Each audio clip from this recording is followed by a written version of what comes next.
வாழும் பஞ்சம் நாளை உருண்ட பஞ்சம் இந்த நாயகனின் ஆட்சியிலே மரக்கா உருண்ட பஞ்சம் இந்த மன்னனுடைய ஆட்சியிலே பயங்கரமான பஞ்சம் பார்தவிக்கின்ற பஞ்சம். அப்படி பஞ்சமாக இருக்கின்ற சமயத்திலோ இவன் வல்லரக்க மகா மன்னன் அண்டைய தேசத்திற்கும் அங்கு வாழ்கின்ற மக்களுக்கும் வரிக்கு மேல வரி போடுகிறான். ஆமா, இன்ன வரி, உட்கார்ந்த வரி, எதற்கெடுத்தாலும் வரி, எதற்கெடுத்தாலும் வரி, சாப்பிட்டாலும் வரிதான். ரெண்டே ரெண்டு வரியை தவிர. ஆமா, ஜனவரி பிப்ரவரி அத்துணை வரிகளையும் போட்டு வாட்டி வதைக்கிறான். அப்படி இருக்கின்ற போது அந்த பாதாள உலகத்திலே அந்தோர்கள் சொல்லுவார்கள், மாறி மும்மாறி மழை பொழிய வேண்டும், வருடம் மும்மாறி பூவிளைய வேண்டும் என்று. அந்த பாதாள உலகத்தில் எந்த ஒரு மழையும் பொழியவில்லை, எந்த ஒரு பூக்களும் பூக்கவில்லை, கோடை மழை பொழியவில்லை, குளிர்ந்த தென்றல் வீசவில்லை, இஞ்சி மஞ்சள் பூக்கவில்லை, இருவாச்சி மலரவில்லை, கோடை மழை பொழியவில்லை,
அப்படி இருக்கிற போது பயங்கர மன்றம் வாட்டி வதைக்கின்றார். 56 தேசத்து சிற்றரசர்கள் ஒன்று கூடி குற்றம் கூடினார்கள். இனிமேலும் நாம் இந்த லோகத்தில் இப்படி போனால் ஜீவிக்கவே முடியாது. இந்த வல்லர சிற்றரசர்கள் ஒன்று கூடி ஒரு நாள் இரவோடு இரவாக சாம வேளையில் எப்படி வருகிறார்கள் பார்த்தோமையானால் சாம வேளையில் படையெடுத்து வருகின்றார்கள் வல்லவருடைய கோட்டைக்கு.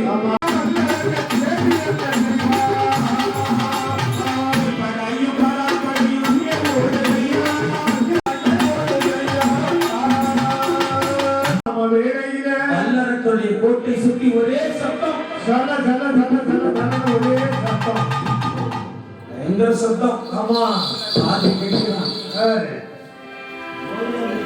ஆமா, யானப்படை குதிரைப்படை அப்படி யானைப்படை குதிரைப்படை எல்லாம் வந்து நிற்கக்கூடிய தருணத்தில்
மாலையோடு கமண்டலம் கேடயத்தோடு வருகின்றார்.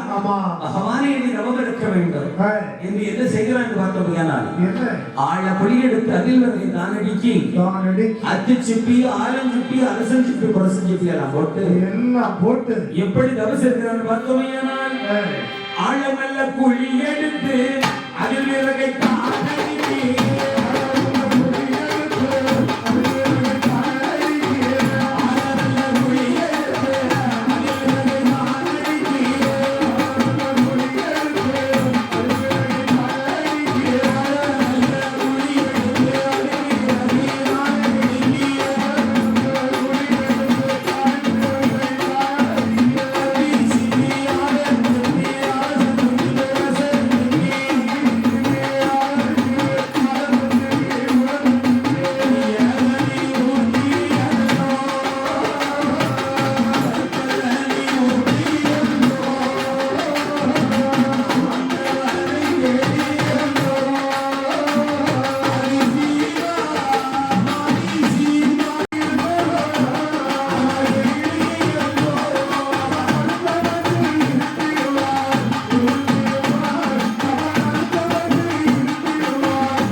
சிவத்தை தேடி தவம் இருக்கின்றார்.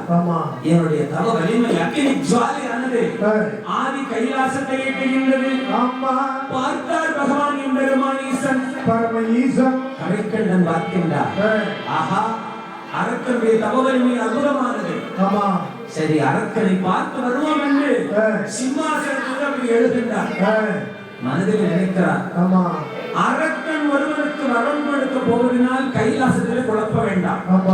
ஆகையினாலே ஏன் இந்த அரக்கனை கைலாசம் வரவழைக்க கூடாது? எத்தனை பாக்கியம் பார்த்தீங்களா? உடலோடு உயிரோடு யாராவது கைலாசம் போக முடியுமா?